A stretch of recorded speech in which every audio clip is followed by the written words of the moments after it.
Carmen López probó la sopa de gallina que había estado cocinando durante 3 horas la mañana del 12 de abril de 1913. Era su receta especial, la que había perfeccionado durante 15 años, la que hacía que los clientes de su restaurante en Managua regresaran semana tras semana. Pero esa mañana, cuando la cuchara tocó su lengua, Carmen no sintió nada, no dulce, no salado, no el rico sabor del caldo de pollo que había memorizado en cada matiz. Solo textura, solo temperatura. El sabor había desaparecido completamente. Carmen pensó que tal vez había preparado mal la sopa. Añadió más sal, más especias, más caldo concentrado. Probó de nuevo, nada. Era como comer papel mojado. En ese momento, Carmen López, la mejor cocinera de Managua, descubrió que había perdido completamente su sentido del gusto, y en los siguientes 6 meses descubriría que perder el sabor del mundo era perder el mundo mismo. Para comprender lo que le sucedió a Carmen López, debemos regresar a Managua,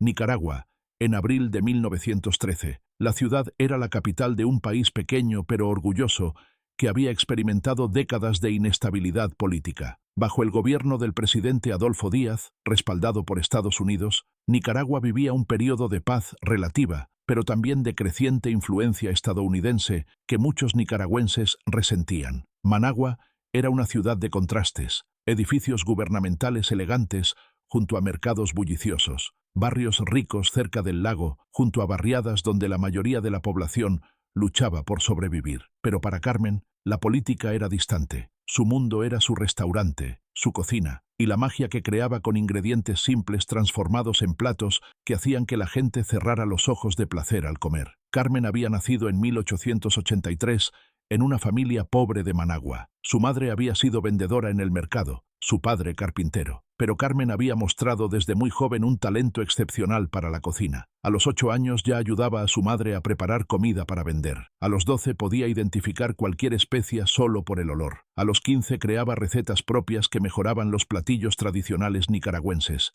A los 20 años había ahorrado suficiente para abrir un pequeño comedor en el mercado central. Era solo una mesa larga con bancos, un fogón de leña, y ella cocinando desde el amanecer hasta el anochecer. Pero su comida era tan buena que pronto tuvo que expandirse. A los 25 tenía un restaurante pequeño pero respetable cerca de la catedral. A los 30, su restaurante Carmen era conocido en toda Managua como el lugar donde se comía la mejor comida tradicional de Nicaragua. Carmen se había casado a los 23 con Miguel Torres, un comerciante de café que apreciaba no solo su cocina, sino también su espíritu emprendedor. Tenían 2 hijas, Lucía de 6 años y Rosa de 4. Era una vida buena, construida sobre el fundamento de su habilidad culinaria excepcional. Todo lo que Carmen era, todo lo que había logrado, estaba conectado a su capacidad de saborear, de oler, de entender la comida de una manera que iba más allá del conocimiento técnico. Y esa mañana del 12 de abril de 1913, esa capacidad desapareció. Carmen intentó primero convencerse de que era temporal. Tal vez había comido algo que había adormecido temporalmente su lengua. Tal vez estaba resfriada y no se había dado cuenta. Preparó café fuerte, el tipo que normalmente la hacía estremecerse por lo intenso del sabor. Lo bebió, sintió el calor, sintió la textura líquida, pero no sabor, nada. Mordió un limón fresco, sintió la acidez quemar su lengua, pero no el sabor agrio característico. Probó azúcar pura, sintió los cristales disolverse en su boca, pero ninguna dulzura. Su esposo Miguel la encontró en la cocina del restaurante, rodeada de ingredientes, probando sistemáticamente cada uno. Sal, pimienta, canela, vainilla, ajo, cebolla, chiles picantes. Con cada prueba, su expresión se volvía más desesperada. «No puedo saborearlo», susurraba. «Miguel, no puedo saborear nada». Miguel probó la sopa que Carmen había estado preparando. «Está perfecta», dijo, como siempre. Pero Carmen sabía que ya no podía confiar en eso. No podía saber si estaba perfecta. No podía saber si había añadido demasiada sal o muy poca. Su conocimiento, acumulado durante 30 años, se basaba en probar constantemente mientras cocinaba, ajustando sabores con precisión hasta alcanzar el equilibrio perfecto. Sin esa capacidad, ¿cómo podía cocinar? Durante los siguientes días, Carmen intentó continuar trabajando. Preparaba platos siguiendo sus recetas memorizadas exactamente, sin hacer ajustes, confiando solo en mediciones precisas en lugar de su instinto. Algunos platos salían bien, otros no. Los clientes comenzaron a notar diferencias sutiles. La sopa no estaba tan sazonada como de costumbre. El arroz estaba demasiado salado. El gallo pinto, el platillo tradicional nicaragüense que era su especialidad, no sabía exactamente cómo debería. Carmen le pidió a Miguel que probara todo antes de servir. Él lo hacía, pero Miguel no tenía el paladar refinado de Carmen. Podía decir si algo estaba muy mal, pero no podía detectar los matices sutiles que habían hecho especial la cocina de Carmen. Y cada vez que servía un plato que no podía saborear, Carmen sentía que estaba sirviendo algo hecho por una extraña. Pero lo que Carmen no sabía era que el gusto era solo el comienzo. El 20 de abril, 8 días después de perder el gusto, Carmen se despertó y descubrió que tampoco podía oler. Se dio cuenta cuando encendió el fogón de leña en su cocina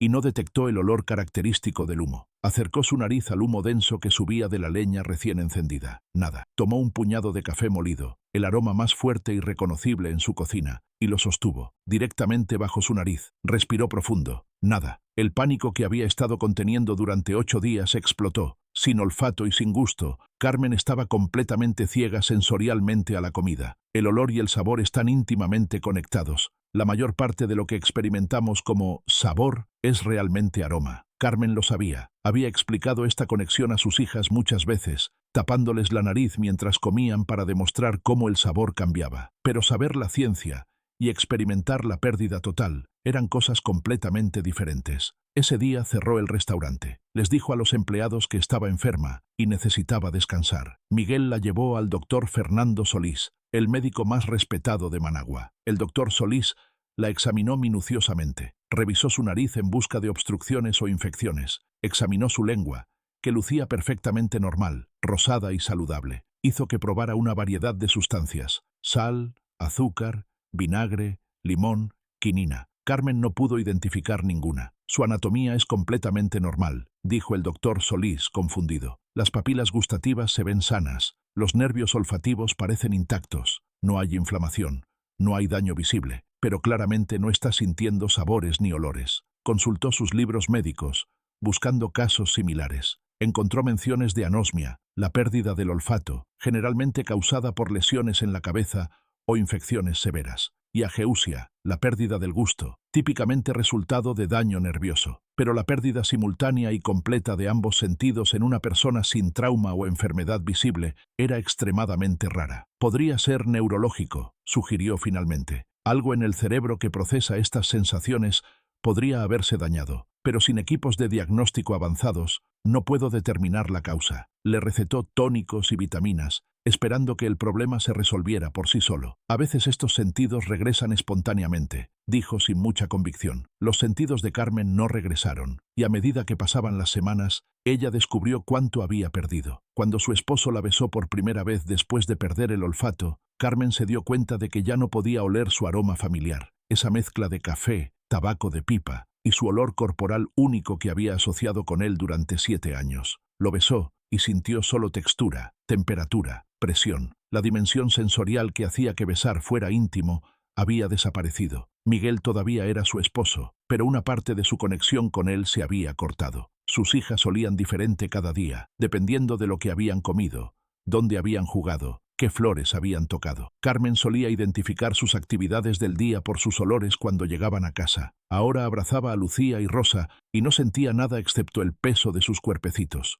Una dimensión completa de la maternidad se había evaporado. La comida, que había sido el centro de su vida, se convirtió en una actividad mecánica. Comía porque sabía que su cuerpo necesitaba nutrición, pero no había placer en ello. Masticaba, tragaba, y la experiencia era tan significativa como masticar cartón. Podía distinguir texturas: crujiente, suave, líquido, sólido. Podía sentir temperaturas: caliente, frío, tibio. Pero el placer sensorial, la explosión de sabores, el deleite de un platillo bien preparado, todo eso se había ido. Y más perturbador aún, los recuerdos asociados con sabores comenzaron a desvanecerse. Carmen había guardado en su memoria el sabor exacto del nacatamal que su abuela preparaba, una versión especial con una mezcla de especias que nadie más usaba. Ese sabor era un enlace directo a su infancia, a las mañanas de domingo en la casa de su abuela, a una época de su vida llena de calidez y seguridad. Pero ahora, cuando intentaba recordar ese sabor específico,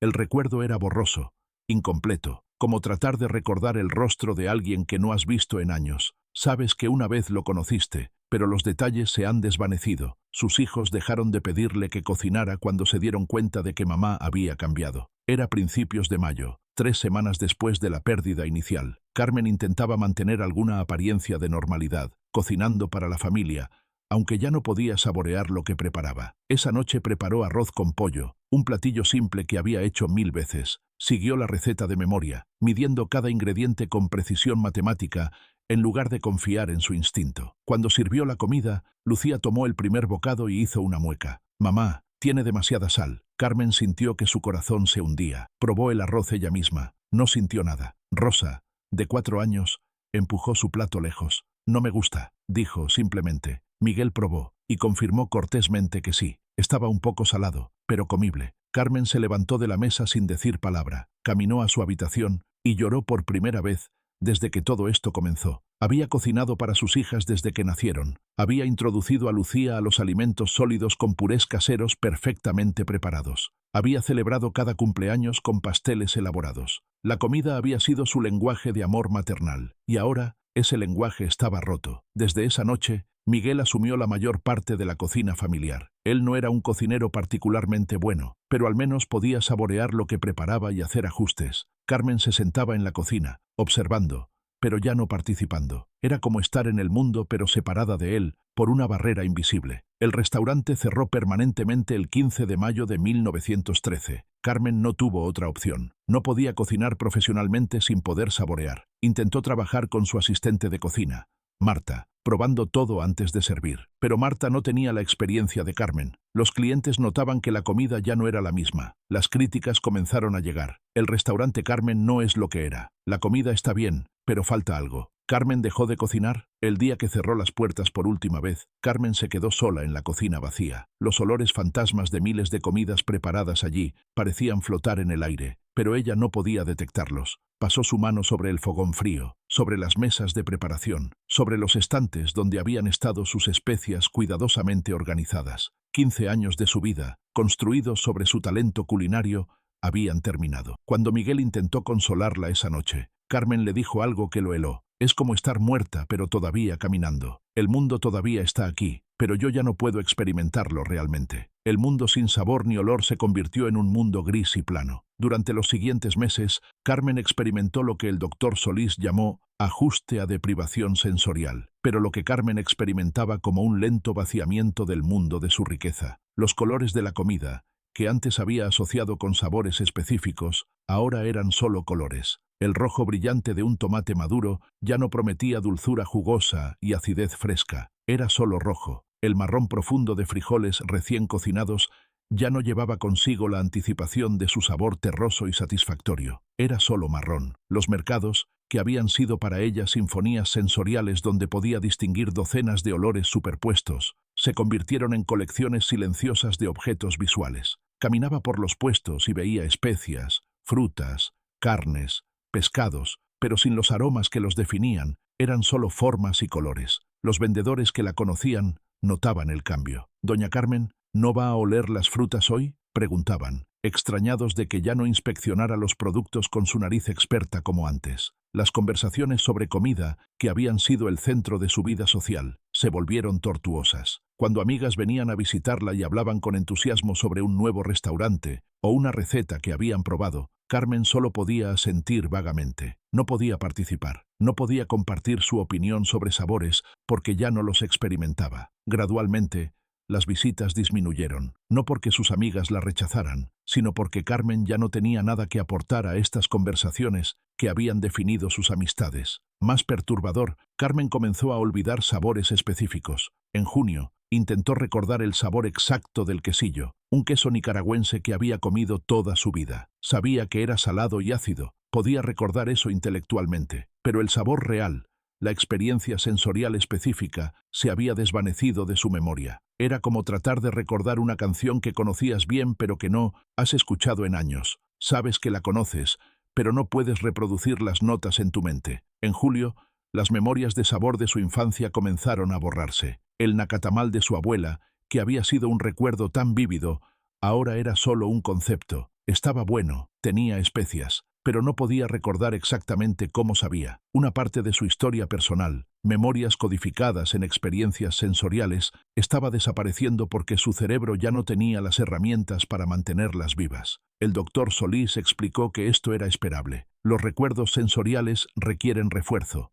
dijo. Sin la capacidad de experimentar nuevas sensaciones de gusto y olfato, los recuerdos antiguos de esas sensaciones se debilitan con el tiempo. Es como un músculo que no se usa, se atrofia. En agosto, Carmen experimentó algo que la aterrorizó más que la pérdida inicial de los sentidos. Se dio cuenta de que ya no extrañaba los sabores porque estaba olvidando qué era extrañar. Estaba sentada en la cocina, observando a Miguel preparar la cena, cuando tuvo este pensamiento. Durante meses había sentido un deseo doloroso de saborear de nuevo, un anhelo por la experiencia que había perdido. Pero ahora, cuando intentaba conjurar ese deseo, era más débil, más abstracto. Sabía intelectualmente que debería querer saborear, pero la experiencia emocional de ese deseo se estaba desvaneciendo. Era como si su mente, incapaz de recuperar los sentidos perdidos, hubiera decidido adaptarse eliminando el deseo de ellos. Era una forma de protección psicológica, supuso el doctor Solís, cuando Carmen le describió esto. El cerebro minimiza el dolor de una pérdida permanente,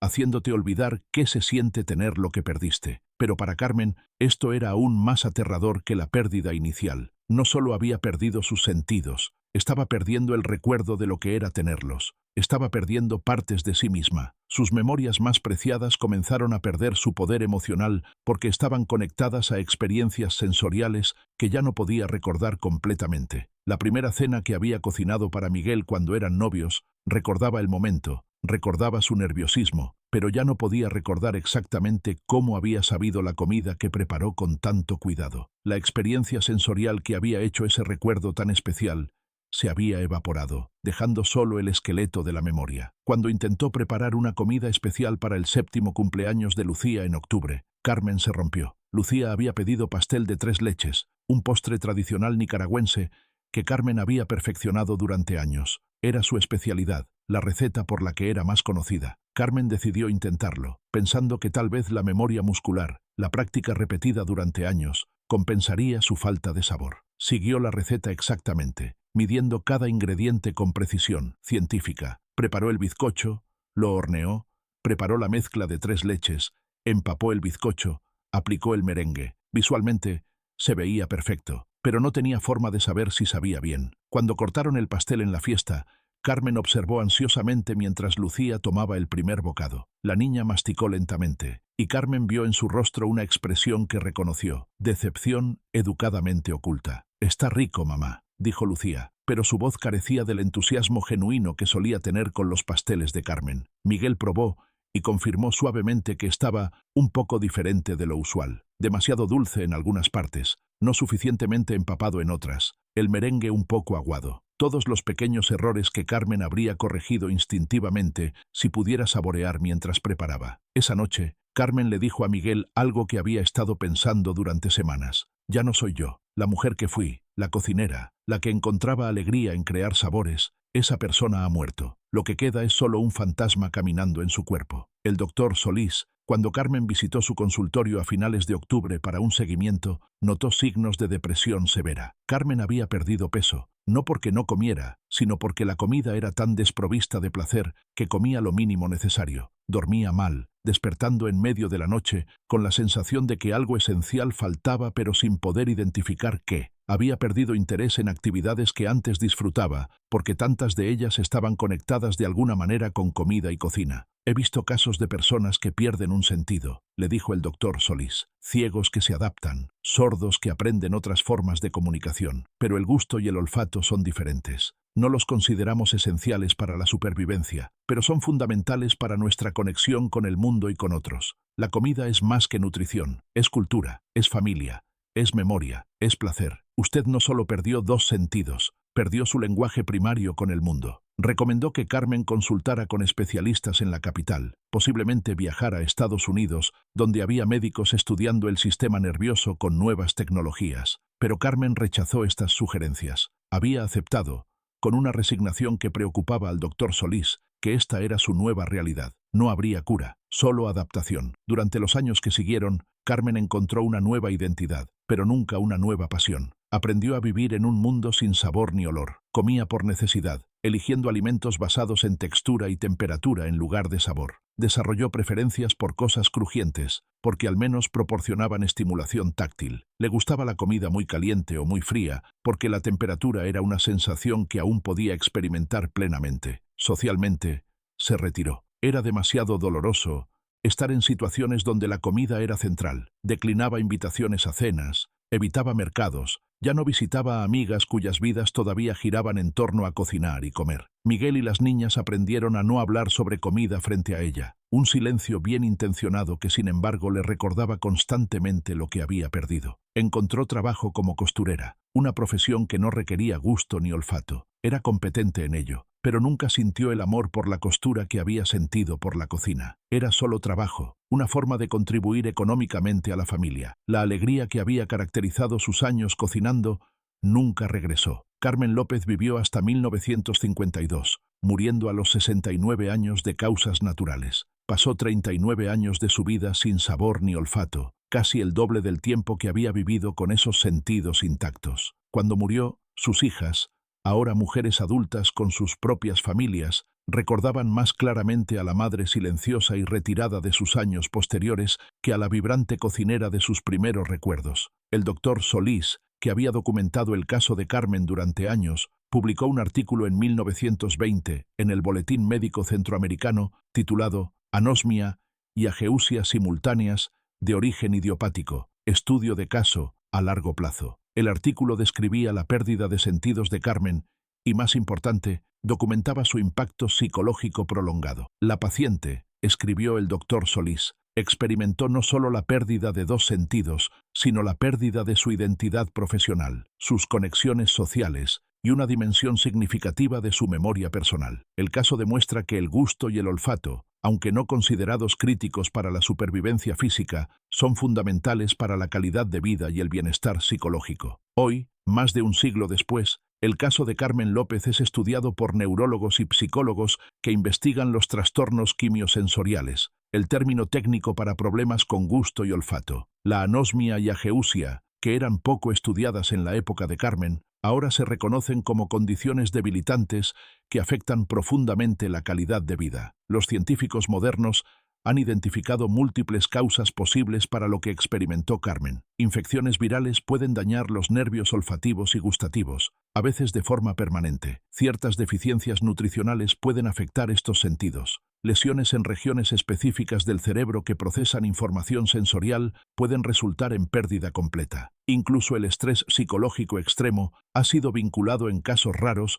con pérdida sensorial súbita. En el caso de Carmen, sin las herramientas diagnósticas modernas, nunca se determinó la causa exacta. No había historia de trauma craneal, no había enfermedad evidente, no había factor ambiental claro. Los sentidos simplemente desaparecieron, como si un interruptor en su cerebro se hubiera apagado sin explicación. Investigaciones recientes sobre COVID-19 han renovado el interés en casos como el de Carmen, ya que millones de personas experimentaron pérdida súbita de gusto y olfato durante la pandemia. Aunque la mayoría recuperó estos sentidos, algunos permanecen con pérdida permanente, viviendo la experiencia que Carmen documentó un siglo antes. Estos pacientes modernos describen las mismas luchas que Carmen enfrentó: pérdida de placer en comer, deterioro de memorias asociadas con olores, aislamiento social cuando actividades centradas en comida se vuelven dolorosas. El doctor Richard Doty, director del Centro de Olfato y Gusto de la Universidad de Pensilvania, revisó el caso de Carmen en 2010. Lo que hace este caso particularmente valioso,